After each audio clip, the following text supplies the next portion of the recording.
Ce film est vraiment pas du tout comme les autres. Ok.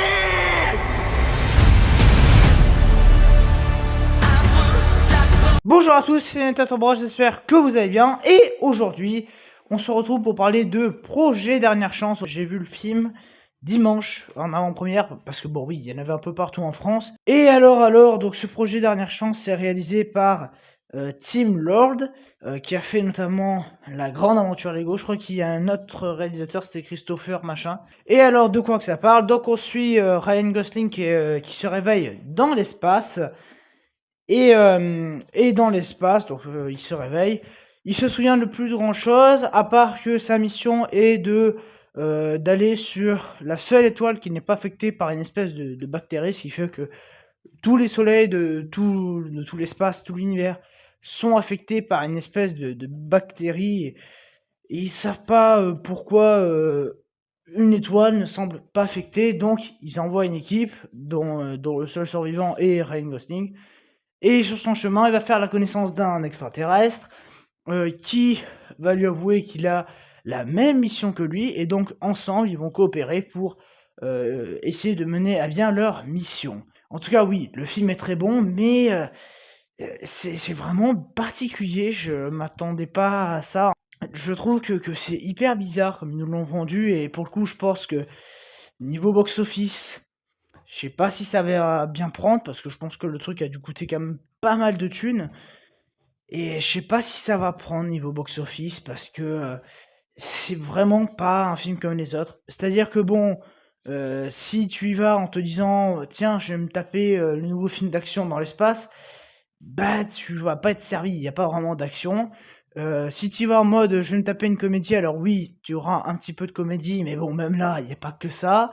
Si tu vas en mode je vais me taper un drame, t'auras pas que ça. Là, c'est vrai que je saurais pas vraiment vous dire, même après un visionnage, qu'est-ce que j'ai pensé de ce film, parce que c'est vraiment très particulier. Bon, alors globalement c'est bien, hein, voilà, c'est vrai que bon, il y a des choses où on est sûr, voilà, la mise en scène, les réalisateurs se sont donné à cœur joie. T'as plein de plans qui vont jouer avec la gravité, où t'as la caméra qui tourne sur elle-même, ce qui fait que le personnage, alors qu'il marche normalement, en fait, tu vas le voir au plafond, parce que, en fait, il joue vraiment avec le fait que ça tourne avec la gravité. Là-dessus, il y a pas de souci, c'est très bien réalisé. La musique fait aussi le travail. Là-dessus, il y a pas de problème. Ryan Gosling, pareil, il joue très très bien. Ne vous en faites pas, d'ailleurs, c'est un peu lui qui porte tout le film. D'ailleurs, je saluerai aussi la prestation en français du coup. Emmanuel Curtil, donc qui est le doubleur de Jim Carrey, qui double le Rocher, donc Rocky, je crois qu'il s'appelle.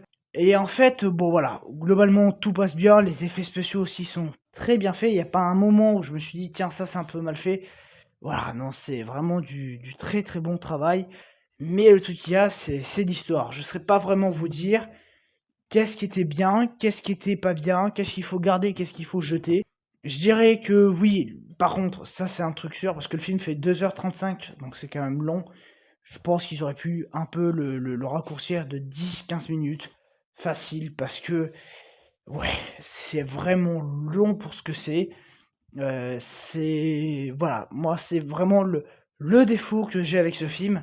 Et vers la fin, il y a, en fait, il y a, alors je vais pas spoiler, mais en gros il y a un twist. Tu te dis bon, ça c'est la fin. Et en fait, il y a au moment où tu te dis bon là en gros il va y avoir une musique et puis paf le générique. Non, il y a encore un problème qui fait rajouter 10-15 minutes, bon peut-être pas 10-15, mais allez, tu dois faire rajouter au moins 5-10 minutes au film. Et tu te dis, mais en fait, ce qu'on vient de se taper là pendant 5-10 minutes, avant cette vraie fin, cette fausse fin, ils auraient pu vraiment la couper et directement relier avec la vraie fin, parce que là, c'est tourné en rond pour pas grand chose. Moi, je trouve ça un peu con. Voilà, c'est. Au fond, c'est pas que c'est mauvais ce qu'ils nous montrent en plus, mais c'est juste que ça rallonge le récit qui est déjà, je pense, assez long. Donc voilà. Alors après, autre truc, pour le coup, ça essaie de te tirer de l'émotion. Bon, honnêtement, moi, ça a pas marché. Je pense qu'il y en a certains qui vont peut-être pleurer. Je ne saurais pas dire, mais pour moi, il manquait un truc. C'est pas qu'il joue mal Ryan Gosling, mais je sais pas, pour moi il aurait fallu qu'il soit un petit peu plus dans le rôle, ou je sais pas, qu'il fasse plus de plans centrés sur sa tête pour vraiment le voir pleurer. Parce que là, vu que t'es un peu loin, des fois, tu te dis, bon, bah ouais, on voit pas bien les expressions, ou même Rocky, si tu veux, Rocky il a pas de tête, enfin c'est... Pour moi, l'émotion a pas marché, ça veut pas dire que c'est mauvais, mais ça veut juste dire qu'effectivement, il y a un truc qui manque.